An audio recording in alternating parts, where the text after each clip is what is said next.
things are becoming difficult at the moment, especially when we are approaching the 2027 general election. An incident involving President William Ruto and the National Assembly Speaker Moses Wetang'ula has left many people, or rather Kenyans here in Kenya, shocked. Wonders will never end after their political property were panned in the Bukembe area, Bungoma County. Ladies and gentlemen, as you can see on your screen, Herman Kamariki published by saying, "Youths ban Ford Kenya and UDA t-shirts after receiving 200 Kenyan shillings at Bukembe market," while chanting one time and saying they are sifunated. Ladies and gentlemen, this is how politics are at the moment. But I wish to ask a simple question before I proceed with this political analysis. According to you, will President William Ruto and Moses Wetang'ula still receive political support in Western Kenya in the upcoming general election? Write your answer in the comments section below so I can know your political views. I want to put this into perspective because we really need to understand what happened, because it is alleged that young people in the Bukembe area, Bungoma County, were given 200 shillings each to support the government. However, actually Ruto was there. After receiving the money, they turned around and panned Ruto and Wetang'ula's political merchandise by setting fire to UDA, the ruling party's t-shirts and the Ford Kenya t-shirts.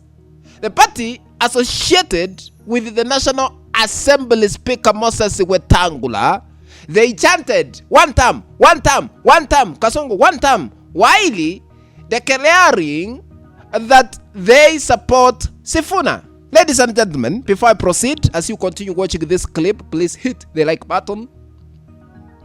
Once you are done, if you are watching this Mwana Kenya YouTube channel where we don't sugarcoat, but we always put facts or rather news the way it is, please consider subscribing by smashing the subscribe button that is down here. Once you are done, remember to turn on the notification bell so that the moment we upload any video clip, you will be notified that Mwana Kenya Media has uploaded a new video clip to watch. Without wasting your time, back to our political analysis. The question we are asking ourselves, what does it mean politically when people are chanting in front of Ruto one time? Number one, the Sifuna factor. The politics of leader who is the current Nairobi County Senator Edwin Sifuna, appear to be gaining acceptance, in many parts of this country, signaling trouble for the Kenya Kwanza government in several areas. The panning of the t-shirts is being presented as a clear sign, ladies and gentlemen, that Ruto and Moses Wetang'ula are no longer wanted, politically, particularly in parts of Western Kenya at the moment, and that residents have decided to support their own son, who is Edwin Sifuna, for the presidency in the next general elections 2027. That is why they received 200 from Kenya Kwanza government and they chanted one time. What does it mean? Number two, Wetang'ula has lost political ground in Western Kenya. How? Ruto was relying on Wetang'ula and Musalia Mudavadi to deliver political support in Western Kenya. This is one reason Ruto appointed them to senior government positions, as they were expected to help him secure victory in the last general elections 2022. However, ladies and gentlemen, the two leaders are now being portrayed, as having lost political popularity in the Western region, while the current Nairobi County Senator Edwin Sifuna and Trans Nzoia Governor George Natembeya are increasingly, ladies and gentlemen, gaining acceptance across Western Kenya. This could pose a major challenge to the Kenya Kwanza alliance ahead of the 2027 general elections. That is why politics has changed in Western Kenya. People are saying Sifuna ndio sisi, sisi ndio Sifuna. This is a good indication that President William Ruto, Moses Wetang'ula, Musalia Mudavadi, they have no political ground in Western Kenya. Actually, people are behind Edwin Sifuna politically. You know, you can bribe people to attend your mikutano, you know, rallies, political rallies here and there. But at the ballot, they know who to vote for. Actually, hapo ndipo tumefika sasa hivi. People are sharp. I remember very well during the last general elections we had in Kenya to 2022, Ruto himself said that wajinga waliisha Kenya. Actually, I agree with what Ruto said before.